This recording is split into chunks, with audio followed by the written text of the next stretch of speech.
They said she'd be dead by spring. Said it right to her face, too. That first day she stepped off the stagecoach. Cheeks windburned, gloves too big, dress wrinkled from days of travel. 5 men snorted and turned their backs before she'd even spoken. One of them spat and said, "Ain't even got meat on her to survive a wind." They didn't care that her new husband hadn't come to fetch her. Didn't care that the cabin she was promised didn't exist. All they saw was a mail-order bride without a man, dragging a half-busted trunk through frozen mud, asking where the Peterson homestead was supposed to be. It was Enoch Wilkes, a fur-lipped mule trader who smelled like pine tar and rancid grease, who finally grunted, "Peterson's dead, died 2 weeks back, built nothing, left nothing. Guess you came for no reason, girl." Then he laughed.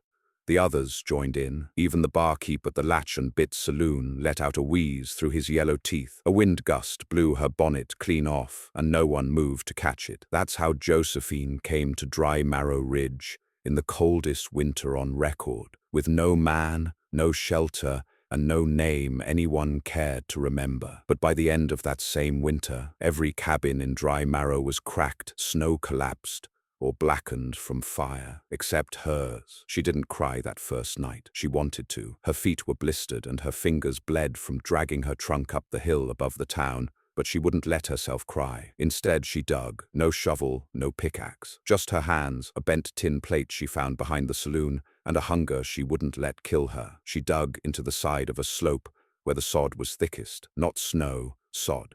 The dense, root-woven skin of the prairie, earth that could be cut into bricks if you knew what you were doing. She didn't, but she figured it out. At night, she'd burrow herself into the hole like a fox, wrap her skirt over her head, and press her back against her trunk for warmth. By day, she carved deeper, pulling earth into piles, dragging bundles of dried grass and buffalo chips for insulation. She'd never built a thing in her life, but desperation makes a good teacher, and the frost was biting through her bones. The townsfolk called it Peterson's widow pit. They laughed when smoke started curling from the mound, said she must have gone half mad, burning prairie grass, just to keep from freezing in her little dirt hole.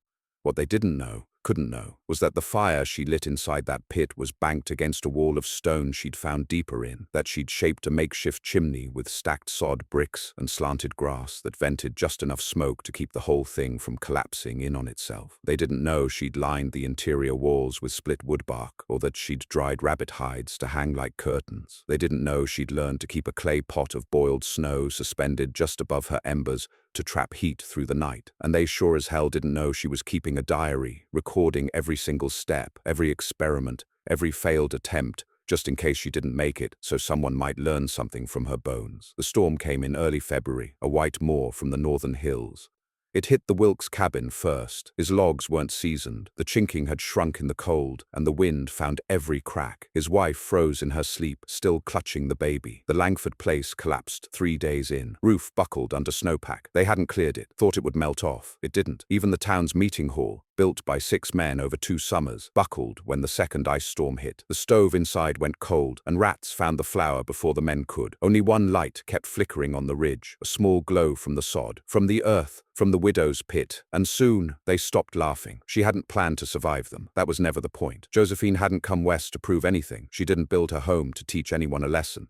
She built it because it was the only way not to die. But the longer she lived, the more folks noticed. It started when a child, maybe 6 or 7, came knocking one night, cheeks purple from frost, eyes wild. He didn't speak, just shivered until she wrapped him in her last spare quilt. She never learned his name. He stayed 3 days, then slipped out again. Then came Martha Langford, dragging her broken foot and 2 starving dogs behind her. Josephine took her in too, shared what little she had, and then came the questions. How'd you build it? Is it warm all night? What did you burn when the grass ran out? Could you show me how? For a woman no one had helped, Josephine helped everyone, but she never asked for a thing. One night, Enoch Wilkes himself showed up, wrapped in a bearskin and wheezing blood.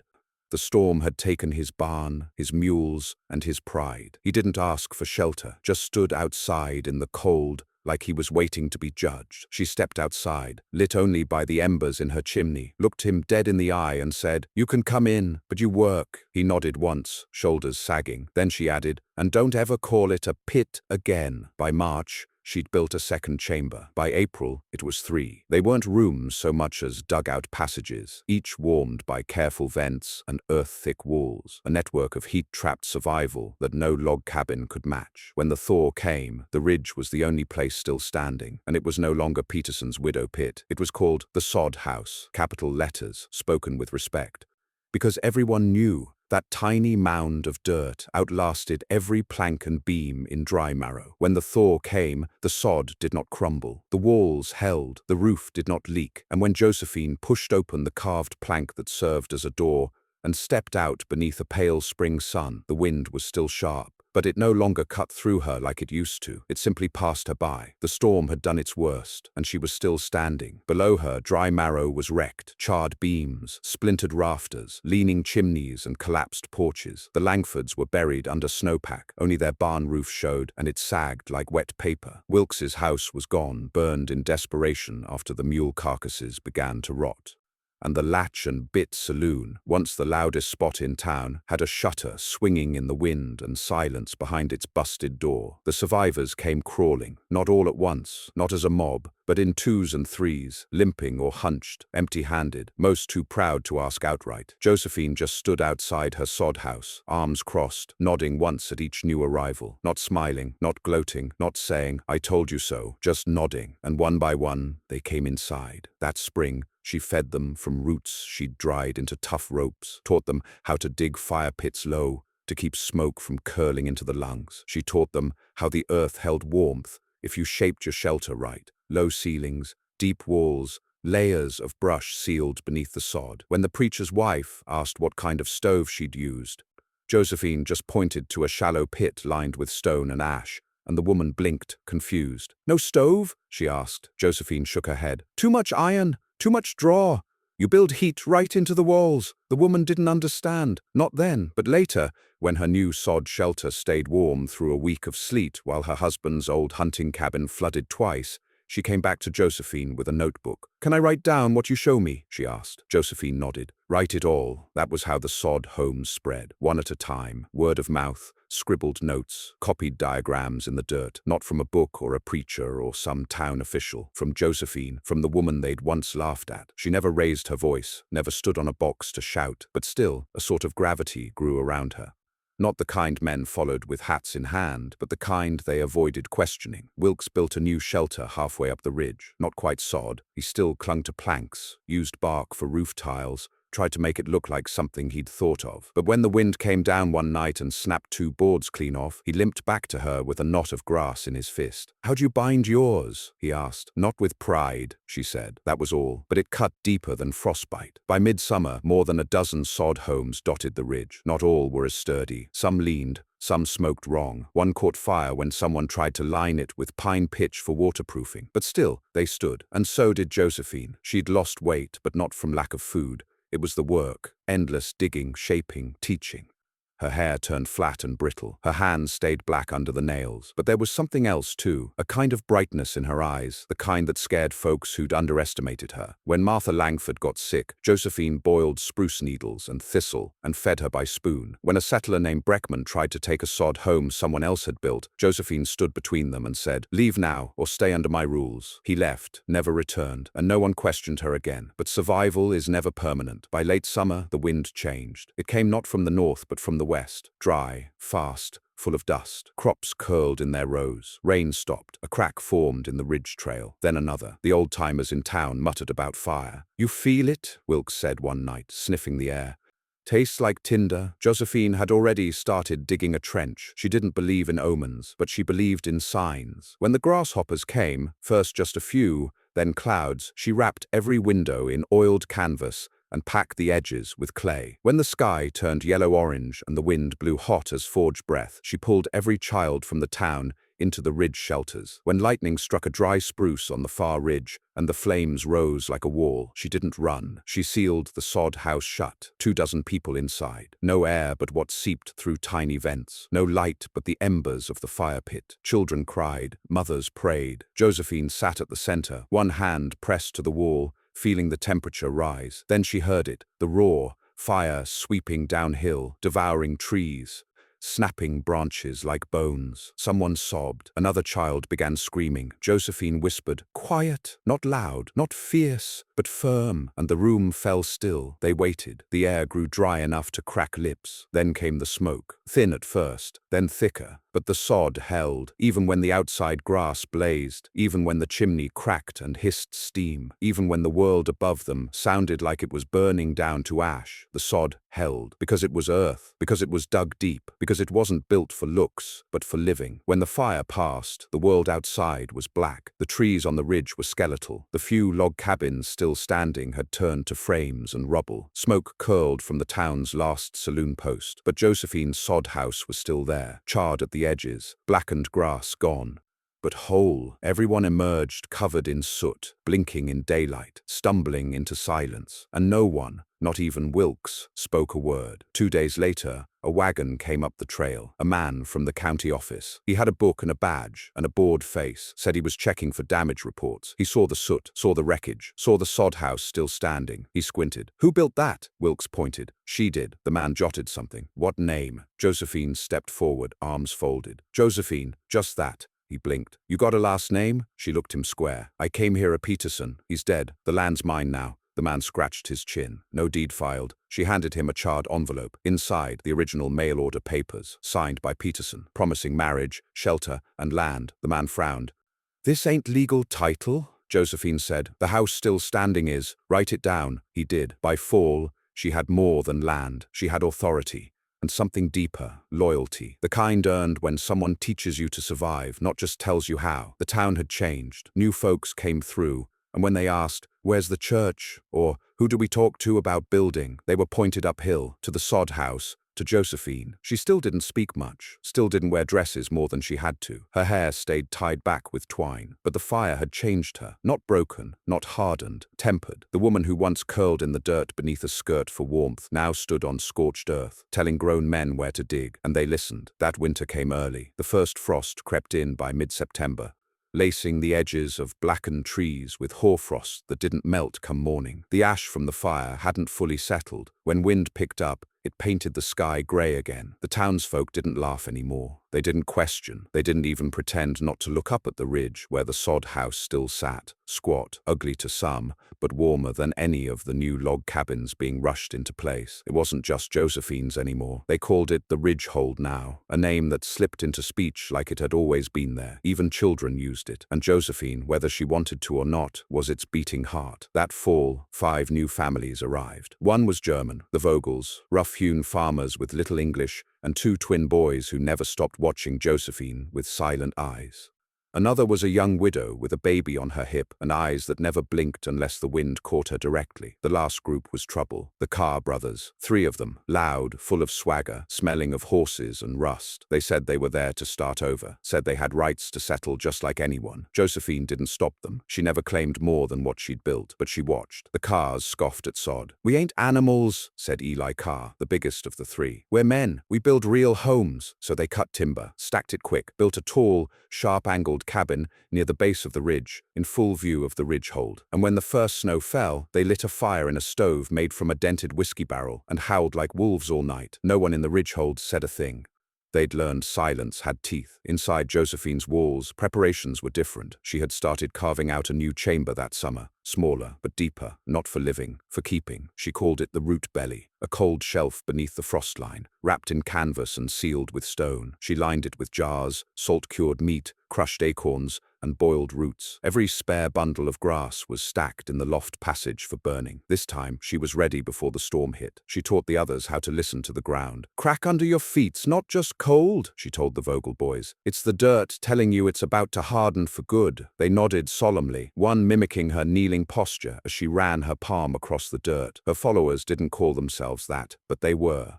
The first storm wasn't snow. It was wind, bitter and sharp, dry as split bone. It screamed down from the bluffs like a freight train and rattled every poorly built plank home to splinters. The Carrs mocked it, laughed louder, until their roof blew clean off. No one saw them for 2 days. When they re-emerged, they were dragging a mule carcass into the woods to try and butcher it half frozen. One of them, the youngest, limped. No one offered help, not at first. But Josephine watched from the ridge. It was the baby's cry that changed her mind. The young widow, Sarah Ellen, came up the tunnel stairs, trembling. "They got a baby down there," she whispered, "swaddled in hide. Can't be more'n 6 weeks." I heard it. Josephine didn't speak, just pulled on her coat, grabbed the fur-wrapped oil lantern, and walked out. She didn't knock. She didn't ask. She walked into the car cabin, smoke choking the air, and found the infant curled in a box near the fire. No cradle, no cloth, just a broken crate lined with rags. The cars stood frozen. "Where's the mother?" Josephine asked. "She died birthing," muttered the younger brother, eyes hollow. "Weren't meant to be this cold so soon." Josephine picked up the baby. No argument, no resistance. Just a long silence as she walked back out the door with the child bundled in her arms. None of the cars followed. That night she kept the baby near the stove pit, fed it goat's milk warmed over embers, wrapped its tiny legs in rabbit hide. The child didn't cry again, just blinked. She didn't name it, not then, just called it Small One. The ridge folk understood. No one asked. But a quiet shift passed through the ridge hold. The baby became theirs, not Josephine's, theirs. And when the cars came up 3 nights later, heads bowed, asking if they could help build a sod wall for insulation. No one turned them away. Even Josephine handed them a spade. The snow arrived like falling stone. It didn't drift down. It dumped, thick, heavy, clogging. The first night brought 3 feet. The second, 5. The Vogel family's roof collapsed, but the boys had followed Josephine's notes and built an interior layer, a frame of grass bundles between ceiling and wall. It caught the snow, held. 2 cabins farther down, cracked under weight. One man died in his sleep when the ridge beams split, and still the ridge hold stood, still warm, still full, still fed. Word spread.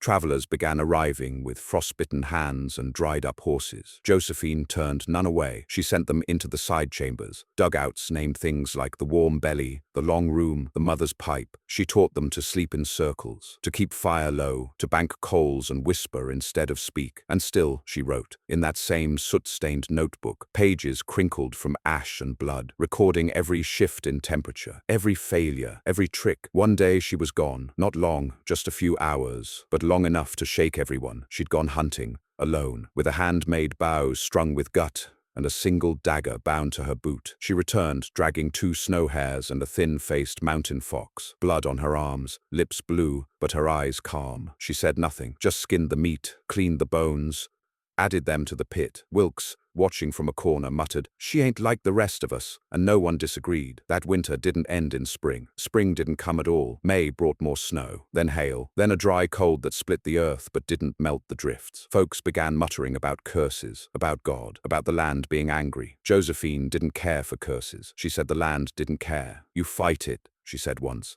"It don't fight back. It forgets you, lets you rot." That's what she feared. Not death, forgetting. So she taught. She spoke more, wrote instructions, drew diagrams in dirt, in soot, in blood when ink ran out. She wrote letters to no one, or maybe to herself, folded them, tucked them in glass jars, and buried them beneath the sod for someone to find. "If I die," she said once to Sarah Ellen, "dig these out. Give them to the next fool woman who shows up without a man or map." Sarah nodded, but her eyes brimmed. Josephine wasn't afraid to die, but everyone else was afraid of her dying. And then, on a night of silence so complete it made the air feel solid, a sound shattered the dark. A knock, not on the sod house door, but far down, near the trail. A voice called, "Hello, anyone left?" "We heard." Josephine didn't move at first, just sat beside the fire, hands still wrapped in bandages from where she'd pulled a child out of an ice trench 3 days prior. Then she stood, lantern in hand. She walked alone toward the sound, wind biting her neck. The baby strapped against her chest now, older, silent, swaddled like a stone. At the bottom of the trail stood 2 wagons, full of strangers, pale, eyes sunken.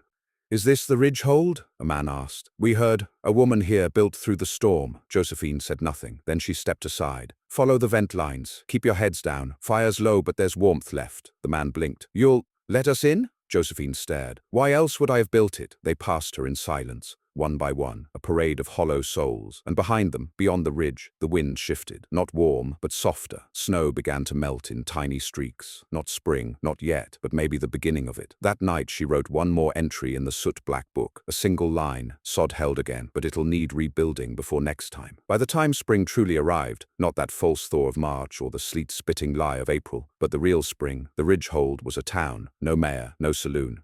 No gallows tree or clapboard store, just sod, homes, curved paths carved by foot traffic, and warm smoke curling from vent holes no bigger than a coin. There was no vote, no charter, but no one doubted it. The ridgehold wasn't part of Dry Marrow anymore. Dry Marrow was gone. Even the signboard down the trail had rotted and collapsed in the mud. Someone nailed a plank over it and burned in new letters with a hot iron. Ridgehold. Josephine never asked who did it, but when she passed it, she paused, stared for a long while, then moved on. She was thinner now, not frail, still strong, but the kind of strong that comes at a cost. Her eyes sat deeper in her face. One side of her lip bore a scar from where she'd once slipped, trying to split a frozen root. Her hands were calloused and crooked. But when she spoke, people listened faster.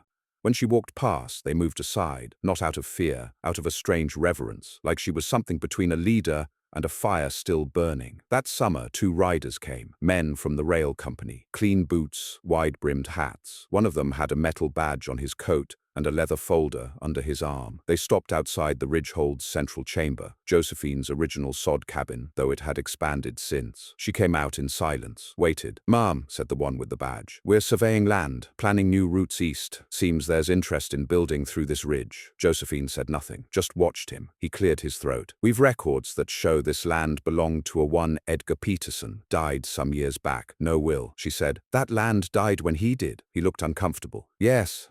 Well, regardless of the informal occupancy, the company intends to purchase this area or compensate settlers for relocation. We'd like to offer—" "No," the man blinked. "Ma'am, no," Josephine repeated. "You don't own this ridge, and no trains burning through what we built." "It isn't up to you alone," said the second man, younger, cockier. "There's no legal record of a township here, no title filed." "Then go ahead and file your claim," Josephine said, folding her arms. "But if your men show up with axes, they'll find shovels waiting." The 2 stared at her, one confused, the other with a flicker of fear, and when Josephine turned her back on them, they didn't follow. They rode off, dust kicking from their horses, the folder unopened. That night, the Ridgehold gathered around the fire pit in the central chamber.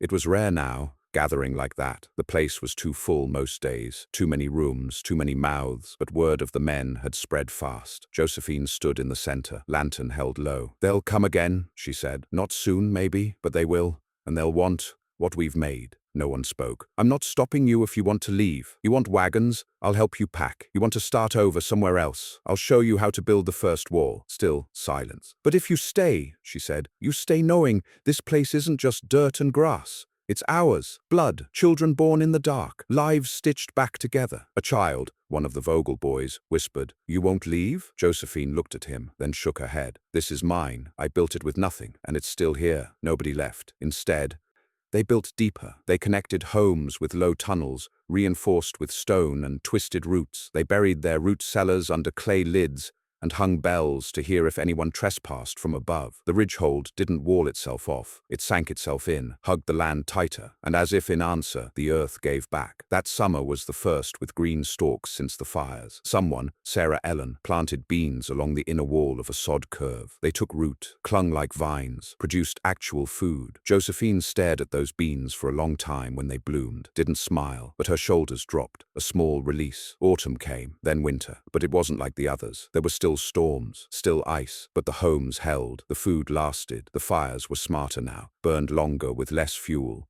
Thanks to air-draw tunnels Josephine had designed with Martha Langford, there were even birthdays. Someone carved a cake out of tallow and dried apples. The baby, now toddling, always silent, always holding Josephine's scarf in his tiny fist, turned 1. No name still, just small one. Wilkes got drunk that night and called him Peterson, but no one liked that. Josephine didn't correct him, but later by the coals, she whispered into the child's hair, "You're not his, you're yours. That's enough." Another spring came, and with it, a wagon, a real one, tall-spoked, canvas-covered, drawn by 2 heavy oxen. No company men this time, just a woman at the reins. She stepped down, slow, looked around, eyes sharp, dress torn from travel, one hand on her belly, swollen, 8 months at least. Josephine met her at the trail.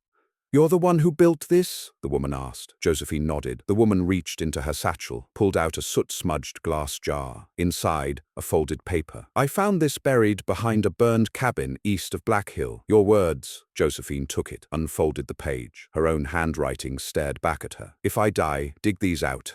"Give them to the next fool woman who shows up without a man or map." The woman said, "I figured I'd qualify." Josephine stepped aside. "You do." That spring, Ridgehold grew again, slowly, but without force. Every home was taught, not given. Every trench dug by hand, every root dried together. And through it all, Josephine remained at the center, not as a ruler, but as the memory. They built a small room for her, not to live in, but to hold her books, her tools, her diagrams.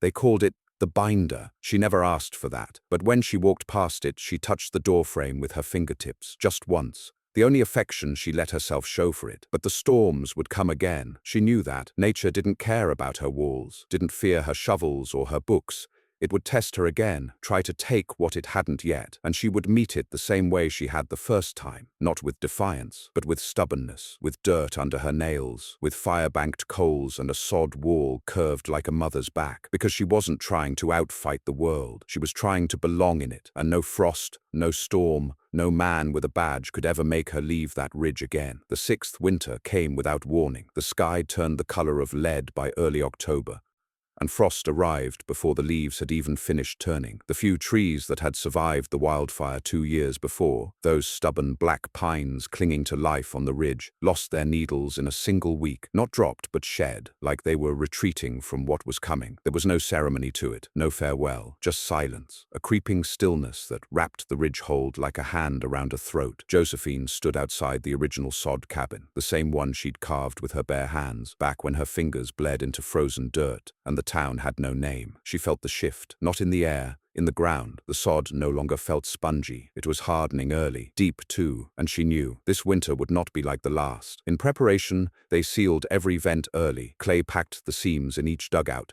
added straw layers between sod and inner bark. The older children, nearly teens now, took to hauling firewood and wetting leather strips to tie across door gaps. Sarah Ellen's baby was 5 now, a blur of freckles and quiet bravery. He carried bundles of buffalo grass, nearly his own weight. And Josephine, she didn't sleep much. She mapped every home again, not on paper this time, but in her head, running each footpath, each bend of tunnel, each heat vent. At night, she'd trace them with her fingers against the earth, whispering names. The binder, the split chamber, long room, breather's hollow, each one a shelter she'd taught someone else to carve, each one a person she had saved. The storm arrived in the 3rd week of November, not snow, ice.